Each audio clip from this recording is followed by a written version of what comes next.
Well, good morning, good afternoon, everybody, and welcome in across the continent and beyond for another very exciting Exploring by the Seat of Your Pants broadcast. Happy back from Easter break. I hope you all had a wonderful, relaxing time away. I hope you all stay tuned to Artemis 2 going around the moon and bringing us some of the most incredible images you will ever see from space. It is a wild time to be interested in science and exploration, and I hope you've had the chance to check us out Exploring by the Seat of Your Pants. We've had Jeremy Hansen, who's on Artemis 2, on our program. Lots to explore and discover there.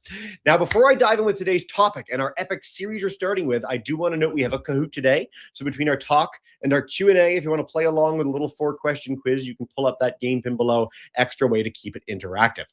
Now, today is particularly exciting because we are starting up again with a series we've done for several years with our friends at the Canadian Wildlife Federation, and that is National Wildlife Week. I know we've got a lot of Americans here today, but if you are in Canada, we like to celebrate by showcasing some of the most incredible creatures in our huge, monstrous country. There are kids that are in BC today joining that are further away from me than I am to Morocco. I'm in Newfoundland, and I'm closer to Africa than I am to BC. We've got a really big place up here, and there's some incredible creatures in our amazing country. So today, we start by celebrating our friends, the bats. And to do that, we've got our friend, Dr. James. Now, Dr. James is one of the coolest people we've ever had on. Bats are one of my very favorite creatures, and that's why there's over 700 of you here from across the continent and beyond. So, without further ado, to hear about our flying furry friends, I'm going to bring in James. Thank you so much for joining us again, and welcome back to the show, man. Hey, thanks for having me. I'm excited to be here. I know you've got a lot to share with us, so I'm going to dip off into the background and let you take us away with our bat journey with this amazing picture to begin. And so let's get to it. Excellent. Thank you so much. And so, so I'm James. I'm with the Canadian Wildlife Federation. We are based in Ottawa, Ontario, but we have projects across this large country, as Jesse was just talking about, and on different animals that are found across Canada, but also beyond. And the theme for the webinar series this week is all about the senses. And so a great group of animals to talk about this are bats, especially since we often hear this idea that bats are blind, right? Or the expression is blind as a bat. Now I say groups of animals because there's more than just one or two types of bats. And these different types are called different species. And now you don't have to answer this out loud, but I just want you to think about how many different species of bat do you think there are in the world? And we're going to find the answer out to that in just a second. So just like we have owls within the overall group of like birds, right? We have birds, but within that we have owls. We have the overall group, the group of bats that are in the overall group of mammals. So just like owls are to birds, bats are to mammals. But just like there's more than one kind of owl, we have many different kinds of bat. And this group that we call bats, scientifically are called Chiroptera. And Chiroptera actually really means in English, hand wing. And this is because this image here we see, this highlights the fingers of the bat. So you see all of these long strands here are actually finger bones from the bat, which makes up the wing. So that's why we call it basically wing is their hand. It's not really the arm is the first part that we don't see highlighted here. And so that's where the name Chiroptera or hand wing comes from. And bats live all across the world. And it sounds like we have people from various places around the world. They're one of the most widely distributed groups of animals. When we see in this map at the bottom here, the red part has more than 120 different species of bat in those areas. The blue part, there's a few less, but that just shows that there's bats across every spot that we see color on this map. There are bats that live there. And now to answer that question, we have more than 1,300 different species of bat around the whole world. Here in Canada, we have about 18 or 19, and I say about, and I'll explain why. Those are the different species in Canada. Now, because there are many different areas that they live in, bats have developed differently to make use of these different habitats and different specializations. And there's huge variation of sizes with these specializations as well. And they'll use their senses differently depending on what that is they specialize on. Like we have the largest bat in the world, and this is a flying fox, the golden crowned flying fox. This bat, its wingspan, if it opens up its wing, it can be almost 6 feet across. So the height of this bat is the height of a lot of people are about the same height as this bat is. And as we see in the photo here, this bat is eating fruits. So these are seed dispersing bats, because when they bring the fruits around, they disperse the seed of the fruit. We have other bats that use their keen, and the fruit bats will use their keen sense of smell as well as sight to find the fruits to eat. Same with the pollinating bats. They'll use their sense of smell to find flowers that they eat the nectar from, and then that spreads pollen around, just like bees and butterflies do. And we don't have either kind of those bats in Canada. We don't have pollinating or fruit-eating bats in Canada. We have insect-eating bats. We see on the bottom left, now this isn't a Canadian species, but I just want to show the size difference. This is a full size, it's called the bumblebee bat. And that's a full-grown bat as compared to the huge flying fox we have in the upper right there. So bats can be really different sizes and shapes.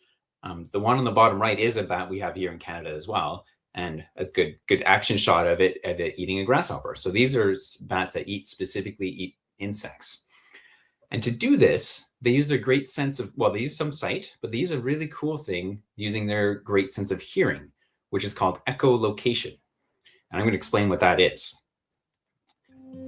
So bats around in Canada and in the United States, they fly out at night, but it's dark and they can see big objects to fly around. But remember what they eat. They eat small insects, which are too small to see at night. And so they use this excellent sense they have called echolocation to sound out a high-pitched sound. When the sound goes through the air, and they make this call from their mouth, it bounces off an insect or anything else and bounces back to the bat, so they can find out things about what that sound is hitting, like the distance it is, the size of the thing it's hitting, and the texture, so whether it's rough, as well as the orientation, which way the insect might be flying. Each individual bat makes its own distinct call, so you can actually tell what species of bat it is based on their call. But we can't hear that as people, so we have instruments like this that can make the call audible. And if you listen really carefully, if you could hear that, those little clicks are the sound that the bats will make as they fly through the air. And we can't hear that, but that device that you saw a quick little picture of makes it audible. So that's the sound that device is picking up, and it will graph that on a graph, and we can tell what species of bat is based on the call that they make, and which is really cool for research, because then we can tell what the species is without having to catch it or look at it closely. Now, I mentioned we have 18 or 19 species of bat in Canada, and I say that because this top one we see the Brazilian, or it's called Mexican free-tail bat. It's been found in Canada, but we're not sure it's here as a resident, meaning we're not sure it's here permanently or frequently enough that it's like making home in Canada, but pretty certain, but the research is still out on that. 8 of our species of bat in Canada are species at risk of extinction, which means if we're not careful and we're not doing things to protect these bats, they may be lost from Canada and potentially from other parts of the world as well. So those red bats that are highlighted in red here are what we call species at risk. Now, of those bats we have in Canada, we have 3 species that are migrating bats. So just like birds, these bats will actually migrate from Canada down south and as far as Mexico in some cases. But when they do that, they're at a bit of a risk for impact with wind turbines, though. So the windmills that make electricity. So the main threat to them is because of that, because they fly high and they fly long distances. These wind turbines can get in their way and cause some mortality. So it can cause some bats to die. Most of our bats in Canada, though, they're hibernating bats, which is what I think a lot of people think of for North American bats, is that they hibernate for the winter. And here they'll typically hibernate in caves. They're able to lower their body temperature quite low, and they can kind of be just above freezing, and they slow their metabolism, so their heart rate and everything slows down in their body to be able to save energy. They go back to the same cave to hibernate every single year. They use their great memory of navigating and using this echolocation, like we talked about, to kind of find their way through through the habitat and through trees, as well as their sight to return to the same cave every year. Now, this hibernation time, though, is what poses a threat to some species of bat here in Canada. And of these hibernating bats, the red ones we see highlighted in red, they're at risk of catching a disease which is called white nose syndrome. This is something that only affects bats. It doesn't affect people. But what it does, and it's called white nose syndrome, I think everybody can guess why, right? Yeah, we can see that picture on the left. It gives a powdery look to the nose. So it's basically like a fungus, a mushroom that's growing on the nose, and then also some of the wings of the bat, which is why it's called white nose syndrome. But it doesn't affect people. And it typically, the fungus is actually kind of from a mushroom, and that will grow in caves over winter. Now, this is something we never had in Canada before until about 15 years ago. And what happened was the bats in Canada, so this fungus came from caves probably in Europe, where the same kind of bats live, but they're used to it. They grew up like over thousands and thousands of years with this fungus, and they can cope with it. Our Canadian bats is something totally new, and so they're not used to this. It's waking them up in the winter. And remember what bats eat, right? Here in Canada, you wake up in the winter, there aren't any insects around. So they get hungry and there's no water either. So a lot of them die over winter if they get woken up too much. But what's really encouraging is it's been about, like I said, over the last 10 or so years, some of the bats are showing some resistance, which means they can kind of handle it, the fungus a little bit. So they're not waking up as much. It's a bit of an evolution kind of thing, really sped up, that like unfortunately the ones that get woken up and don't survive well don't make it, they don't survive. But the ones that do, that maybe you can handle the disease a little bit more, are the ones that reproduce and have babies, and those babies might also have that resistance. But there's also a problem that of the ones that survive, they face some other threats. So we want to make sure that the bats that don't die from white nose syndrome then don't also get threatened by other things that might harm them. So some of these other things are like habitat loss, which affects more than just bats. Most species around the world, if they're at risk, a lot of it is because of loss of habitat. So for bats, this is loss of forest areas and wetlands and areas to hunt, because they eat insects, and they'll often feed over top of wetlands and in open areas, but they also need forest areas to roost, like to stay during the daytime, because bats are only out at night. But also pesticides, and I've said this a few times, right? We think about what bats eat here in Canada. Well, think about what pesticides do, right? They are designed to reduce insect populations, so to kill some of the insects that we don't want eating farm crops. But when that does that, it also removes the insects that bats would then eat. And what's amazing, though, is bats they provide like $30 million of pest control.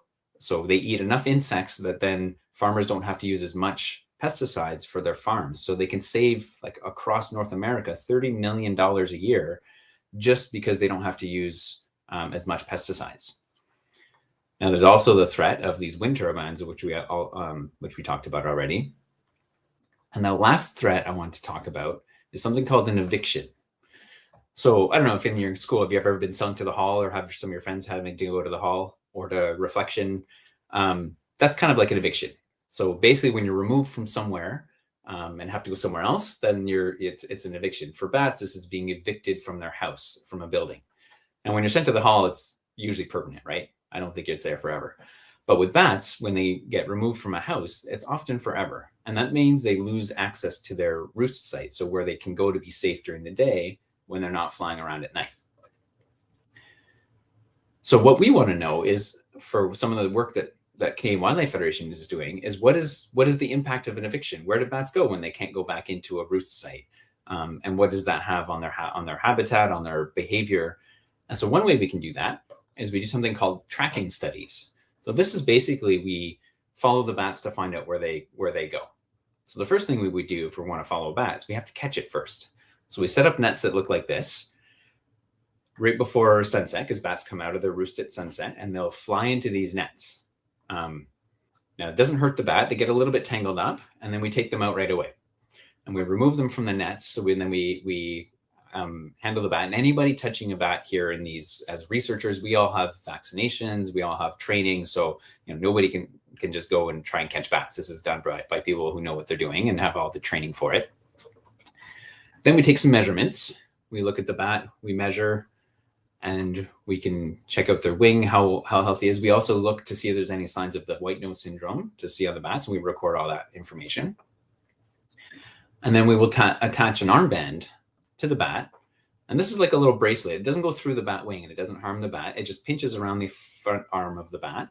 And each one of these little metal clips has a number on it. So if we ever recatch this bat again, we can find out a lot of information about the bat, where it was caught.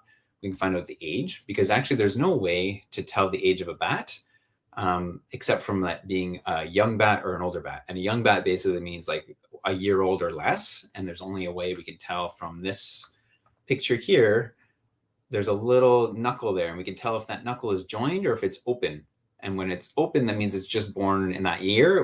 And after a year, that knuckle joins. And there's no other way to tell the age of a bat, which some bats can live up to 30 years. And so we wouldn't know how old this bat is unless we caught it, we put a band on it, and then maybe we'll find it again in 10 or 15 years, and we'll know it's at least 10 or 15 years old. Then what we do is we're going to add a little tag. So this is actually just shaving a little bit of the hair off the back of the bat. Doesn't hurt the bat. And we have to make a little spot that we then can attach what we call a tag on. This tag is a little transmitter that then sends out a signal that we can use some of our other equipment to track the bat where it goes. And we can find out the location of the bat afterwards once we put this little tag on. So this tag is attached with, this is like surgical glue. So something doctors would use to instead of stitches. And it just falls off after 2 weeks. So again, it doesn't hurt the bat. The tag will fall off. The bat can fly fine with it. And so we attach this with some glue. We let the glue dry for a few seconds, and it dries really quickly. And the bat, we can't hear it, but the bat's making little chirp sounds. So as I said, they could do echolocation. They can also make sounds that we can hear, which is really cool because it just sounds like little chirps. And it's not too happy, but she gets to get let go, and we often will give her a little bit of food too while we're at it. So they're fed for the night. And then we have the tag on the bat, and then we let the bat go, and she flies away into the night. And then we try and find them.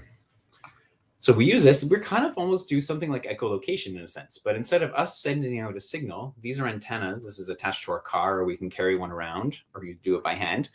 And instead of sending out a signal, it's receiving the signal from the tag. So kind of like, remember the video with the echolocation is that the bat can receive the signal that bounces off an insect and kind of figure out where that insect is. We use the signal that's coming from that tag, and getting to our antennas, we can tell where that bat is, and we drive around, we try and find our bats. So what we want to know is, where did the bats go? And really what we found out is that it depends.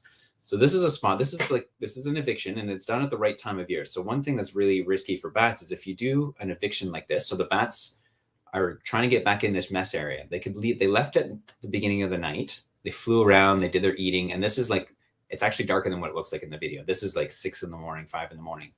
They're trying to land and go back in, but they can't get back in. And this is okay for the bats right now, but sometimes in the summer, in the middle of the summer, when you have little pups, the pups aren't flying. So the moms will leave, but they can't get back in to feed their pups. But they're really persistent, and sometimes they do get back in and they find a new spot. But what happens if they can't, the pups are trapped inside, the moms leave, and then they can't get back in to feed the pups. And that's really bad for them. Also, we don't want to do this when moms are very pregnant. Even if they have the pups inside them and they're pregnant, it's an impact. It's a negative stress on them that we don't want to do that. So an eviction like this only has to be done at certain times a year to make sure that we don't cause any harm, or that the homeowner or the person doing this doesn't cause any harm to the bats. So where do they go then? Sometimes, like I said, they go back into the house. Sometimes they'll use bat boxes. So just like people put up bird houses for birds, people can build bat houses, put them up. And when we were doing our study, we found some bats would go in and use some of these bat houses. Sometimes they'll go to trees in the forest. Even in this case, we had a bat that we found in this hole in a telephone pole. So I guess I thought it was a tree. But often I'd say go to the neighbors. Might not be the neighbors, but they tend to prefer houses, we found. Buildings or barns or sheds. Found most of the time bats are preferring these nice spaces inside because it's sheltered. It's a big space for them to move around in. But the problem is with this, if the next person over finds that the bats are using their next building and they do an eviction, and then the next person does an eviction, eventually this can cause some harm, and the bats are losing spaces to go and stay in. So the best thing we can do is to make sure that bats aren't impacted. If they're in a building that's not really harmful to them, or that's not being a problem for the homeowner, then it's good to just kind of leave the bats where they are. So I want to talk back about why all this matters, why are we doing this work, and why we think bats are, really important to what we're doing. As I talked about, bats are really important both to people, but also to ecosystem, right? They keep insect populations in check. They eat a lot of mosquitoes and help with our agriculture to remove insects that would otherwise damage our crops. In some parts of the world, they're pollinators and seed dispersers. They face a lot of threats, and almost all because of people. So we have pesticides, a lot of the threats I talked about before, the pesticides, the evictions, even cats. People's cats, just like they catch birds, will catch bats. So a lot of bats are at risk or at risk of extinction because of people. And that's what the case is. So as I said, 8 of our bat species in Canada are at risk of extinction, and others face other threats as well. But the great thing is that there are things we can do to help. So things we can do, as I said, bats will use bat boxes, and only some species of bats. So some of those cave dwelling ones, remember the ones that hibernate? Of those, there's actually only 2 species that will use bat boxes. So it's great for those 2 species, but there's more than just putting up bat boxes that we can do. But if anybody's looking to build a bat box, we have designs and places to buy them on our website, which you'll see in a second. But beyond bat boxes, remember, pesticides can be bad for the population of insects that bats need to eat. So we can reduce pesticides on our own lawns or in our gardens. We can also leave habitat. So even a dead tree could be habitat for bats, but also for other wildlife. Like in this case, it's a squirrel using it. But a hole like this could be great for bats. And so if there's a dead tree on the property and it's not dangerous to fall over, then you can leave that for a bat to have a home in. Also, live trees obviously are really good for bats and many other wildlife species. And then this is a bit of a complicated design, but it shows the timing of when bats are active. So remember I was talking, if we evict bats from a building at the wrong time of year, and that would be right here. So basically in the summer is when we should not be doing an eviction or removing bats from houses, because that's when the moms are very pregnant and the pups are being born. And then they're able to fly. Pups are pretty crazy. They can fly within a couple of weeks after being born, but they're not strong flyers until kind of into August. So this is why we would say you leave bats in a building or not evict them during the summer months is best. And also tell your friends, spread the word about how cool bats are and learn more about the bats and what we can do. And something else we can learn more, and I'm just going to finish with some of the ideas around bats and one last couple of things to think about to learn a bit more. You can go to helpthebats.ca. That's our website that has a bunch of information about bats. But we can think about bat myths and misconceptions. So basically, they things that aren't quite true about bats, but a lot of people think about. And I think people think bats are a little bit scary because maybe they don't know a whole lot, or they don't they believe some of the myths. So I wanted to talk about a few of those as we finish up here. So the first one, we hear bats are blind. And from what we've heard already, we know that's not true, right? In fact, bats can see really well, and beyond seeing, well, just like us, they can't see in the dark, right? But beyond seeing, they have this really cool ability to echolocate, and they can kind of map out their habitat and what's around them in total darkness. Some people hear that bats will fly into our hair. Well, like I said, bats have this great way of navigating. They're not likely to fly into anybody's hair and get caught. Often what we might see bats flying around near us outside at night might just be because they're trying to eat the mosquitoes that are they're looking to bite at us. So they're really kind of helping us out a little bit at night. We've heard of the myths that bats are Dracula or can turn into vampires, but definitely not the case. There are what are called vampire bats. Some of those will live in the southern part of the United States or in Mexico. We don't have any of those in Canada, but even where they do exist, they're not like the scary thing that people think about, that they bite and suck blood through their fangs. They actually will just make a little bite on animals, very, very rarely, almost never people, but it's cows or other animals that are outside a lot of the time, and they lick up the blood. So they don't suck blood through fangs or anything either. And the last one I wanted to mention, in that people think of, is that bats have lots of diseases.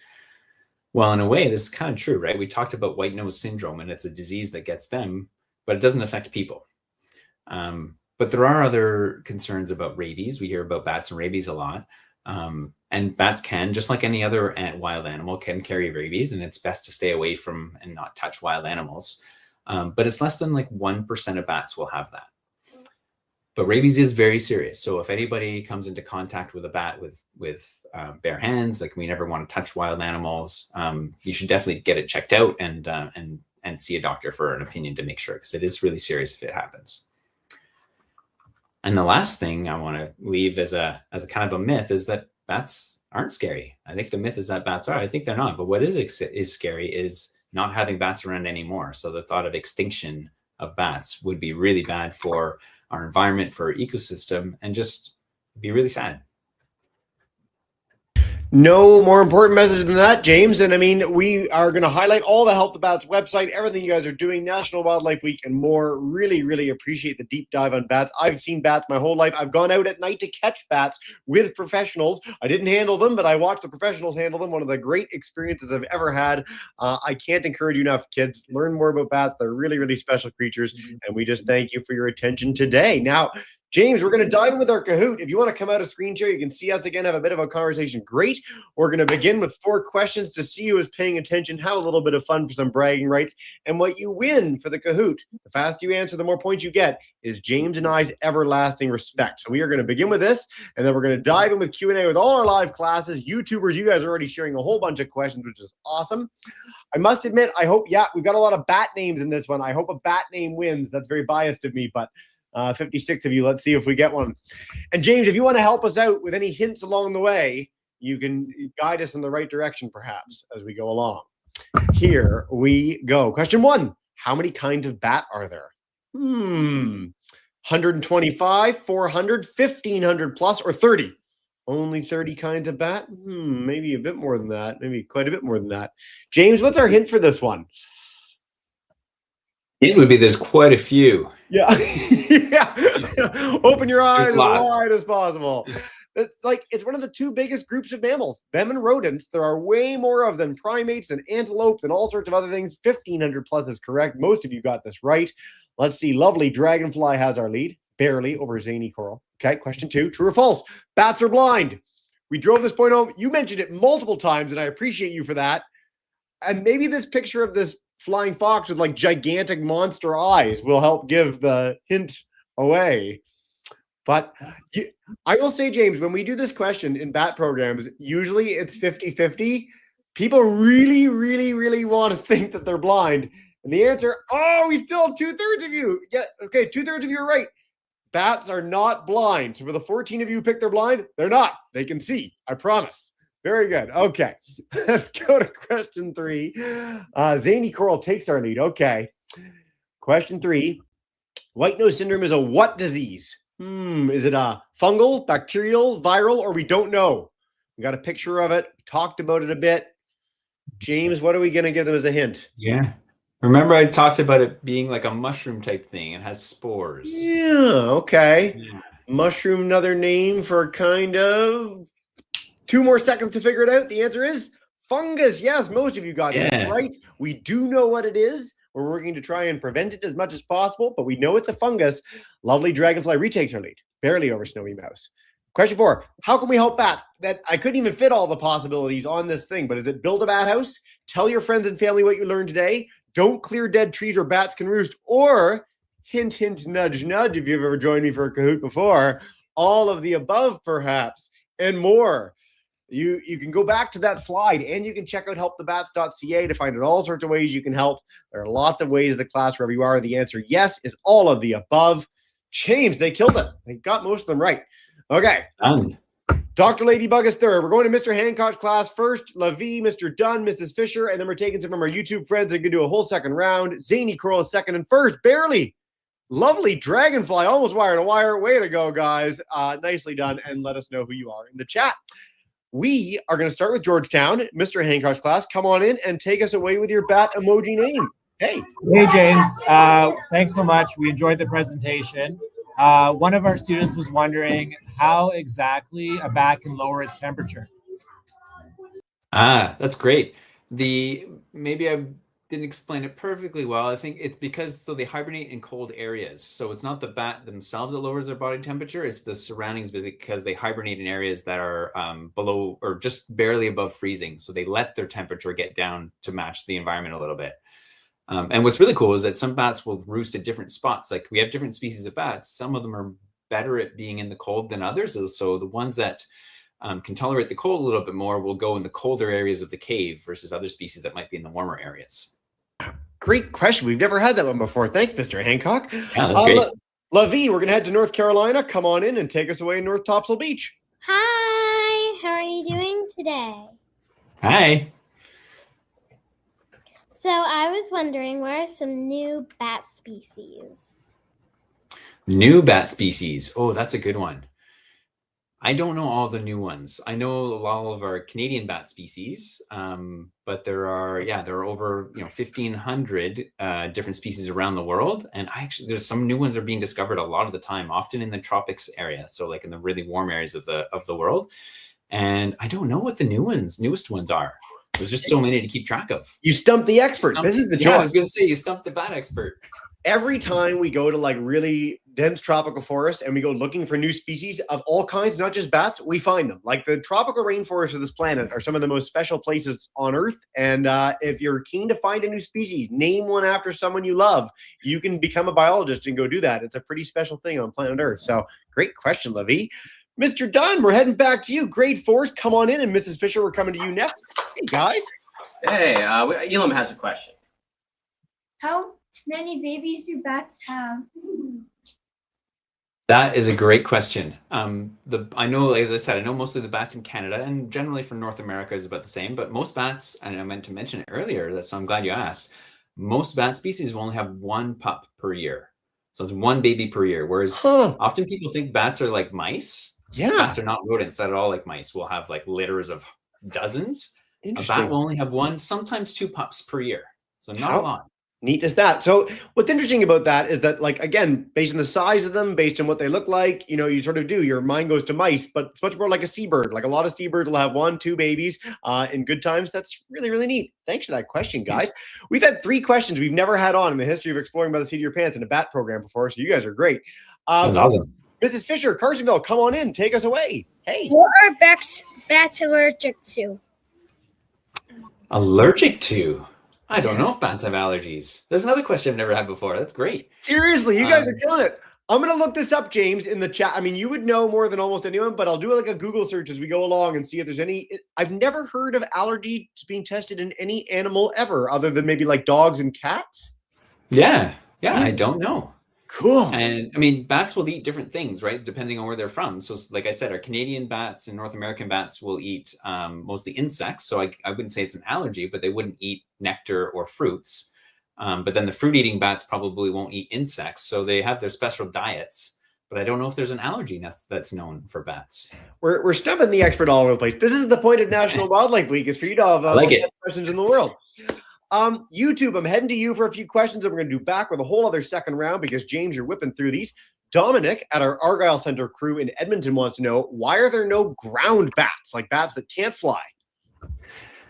Wow. Well, bats are the only mammal that can fly, which is pretty cool. So, people have heard of flying squirrels, right?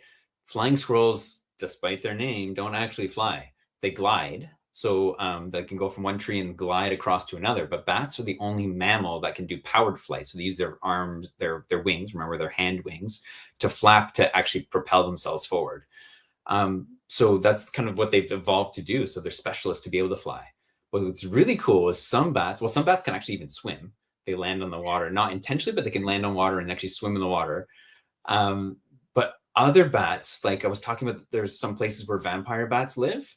Vampire bats all bats can crawl, but they don't tend to want to. But vampire bats actually can run on the ground. There's actually a scientist that's done some experiments that puts these bats on a treadmill, and they actually see them like running on a treadmill. They go pretty quick, and that's kind of how they think those vampire bats are getting at their prey. Is they'll run along the ground and climb up onto like a cow or something like that to feed, as opposed to flying in at them and dropping on top. They think it's maybe more sneaky and they can get up and sneak up on an animal that way. So It's pretty cool that bats can actually kind of run along the ground.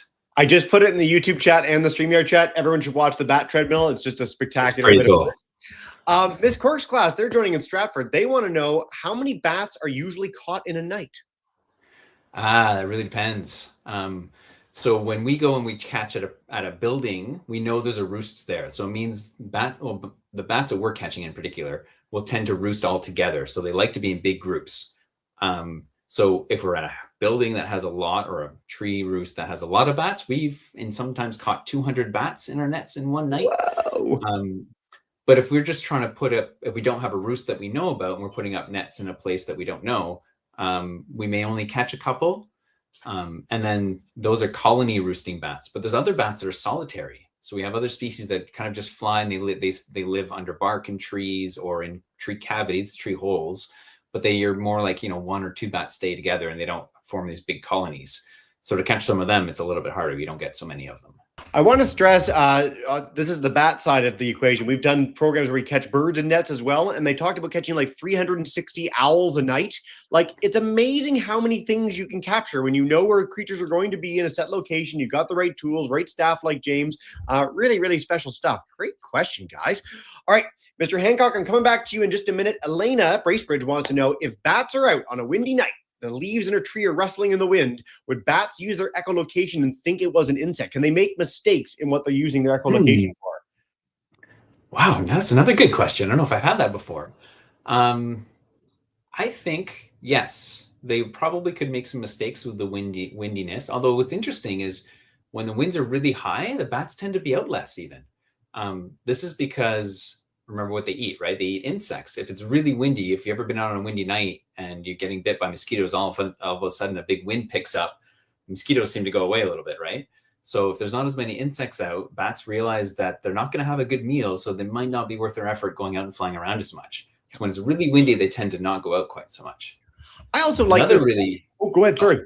Go ahead. I was going to say another really cool thing that insects will do is some insects can make a fake sound that makes it sound like it's the echolocation for the bat, and it makes the bat think that the insect is somewhere else, and that tricks the bat to like actually missing it. So they've like kind of co-evolved this like defense mechanism to counteract the echolocation, which is pretty cool. I was going to mention that. I'm so happy you did. So in the same way that some things like a stick insect looks like a stick to make things visually think it's not there or something different, there's some things that do it with sound, which is so freaky and cool. I love nature, and that's a great question, guys. This is one of the best Q&As I've ever seen and been a part of in years, so thank you guys for this. Mr. Hancock, we're coming back to you. We're going to do one more live round, and then we'll wrap up after that. Come on in. Take us away. Amazing. One of our students was curious about the catching aspect and what the net is made of and how the net doesn't hurt the bats. Yeah, that's a great question and very important. So a lot of studies have been done to make sure that what we do doesn't hurt the bats, and which one of the telemetry, so the tracking aspects, is great because we can actually go and find them again and we know the bat has been okay. The nets that we have, they're nylon mesh, and this has been used for this is the same thing that people use for catching birds. And it's really loose, so the bats don't hit it hard. They hit and get tangled up, and then they kind of just stay there. And as I said, when the bats are in the nets, we bring them down right away because we can lower them. We carefully untangle them, and the people that do this are trained to be very gentle with the bats. And we take them out, and we haven't had any injuries in all the times I've been catching bats. And those are called mist nets. So they're kind of like a mesh mist that hangs, and the bats just kind of fly into them. We have another trap that I didn't show a photo of, which is called a harp trap, which is almost better for the bats, but it can only be used in certain situations, like if we know where they're going to go out, because it's a smaller net. So we'll put this at a roost site where they fly out of a roost, like a garage, let's say, and they go, it's like 2 strands of fish line. So kind of think about a harp, like a musical instrument harp. They can get by the first little bit of string, and if you have a second harp behind, they kind of bump into the second one and go down into this bag that's at the bottom that just holds the bat, and they just stay there until we're ready to take them out, and they just stay down in this, like, it's an open bag that they can move around in, but also doesn't hurt the bats that way too. I love when we get this question. We get this for anyone who's capturing animals. This speaks to a lot of questions we've had in the chat too about keeping bats as pets or holding them yourself. So as you mentioned, like, you should be a professional if you're dealing with wild animals, because if you're not, you're way more likely to hurt them. And we don't want to hurt our animal friends. So I love this message, and a great kickoff, guys. Thank you for that very, very much. Lavi, we're heading back to you. Mr. Dunn, Mrs. Fisher, you're good to be our final one. Come on in North Carolina. Hey, guys. Hi. So I was also wondering, should people sell bat boxes next to pesticides at hardware stores so that people buy the bat boxes instead of the pesticides? That is a great idea. And we do, like when I talk about bats, I try and do that and say, well, instead of pesticides, you can get bats. Not that you can actually buy bats, but if you buy bat houses, you can attract the bats and give them a place to stay. And yeah, that's a great idea. And I do know a lot of hardware stores do sell bat boxes. And it would be a great idea to put them beside the pesticide, probably with like a big sign to say what they'll do for you instead of having the pesticides there. We're going to change the world. Lavi, way to go. That's our new campaign alongside Canadian Wildlife Federation to help the bats. Way to go, guys. Mr. Dunn, we're coming to you. Come on in. Hey. Okay. Haley has a question. How long has the bat as a species been around for? Oh, wow. That is a great question too. It's millions of years. So they evolved way back when, along with like the early mammals as well. I think I don't even want to say a number because I don't know the exact date. I got it. Yeah, like you do. It's one of those challenging questions. It's like off the cuff. So Eocene. So about 50 million years ago, we started getting the first fossil bats. I was going to say 30 million. So yeah, there you go. Thanks for stepping in for that. We and I also did a bat allergy test. So it turns out there's like a medical thing called a bat test. So it really throws off the searching. But as best as I can tell, there's been no research on bat allergies ever in history. So you could be the first. You could give bats some like little peanut butter tests and see what's going on in the future. Great questions, guys. Man, Mrs. Fisher, come on in and take us away. Hey.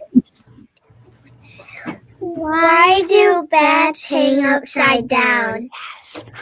Oh, that's a great question. And I could have had that in my talk, but it's better that you asked even than me having it at the beginning. So think about the way bats will fly. They fly head first.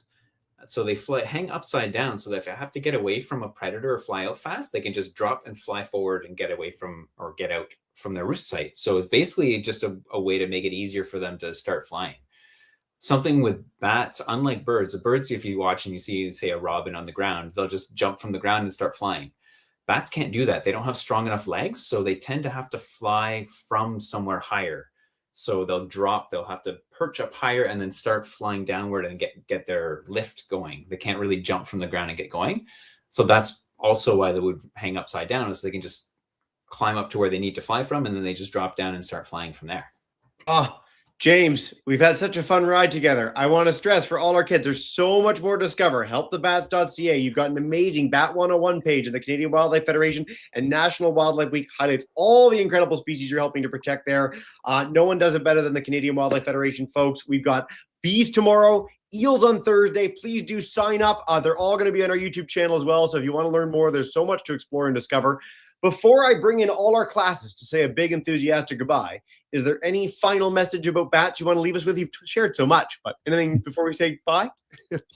I want to thank everybody for your interest in bats. This is great just to know that there's people that are, interested and care about bats and want to learn more. I think this is the first, real good step towards helping to conserve our bats, is people just understanding them a little bit better. Yeah, guys, you guys are one of the best audiences we've ever had. So a big thank you to all of you. James, as you well know from joining us before, how we end up every broadcast, I'm going to bring in everyone for a big thank you and farewell. So Mr. Hancock, Lavi, Mr. Dunn, Mrs. Fisher, thank you.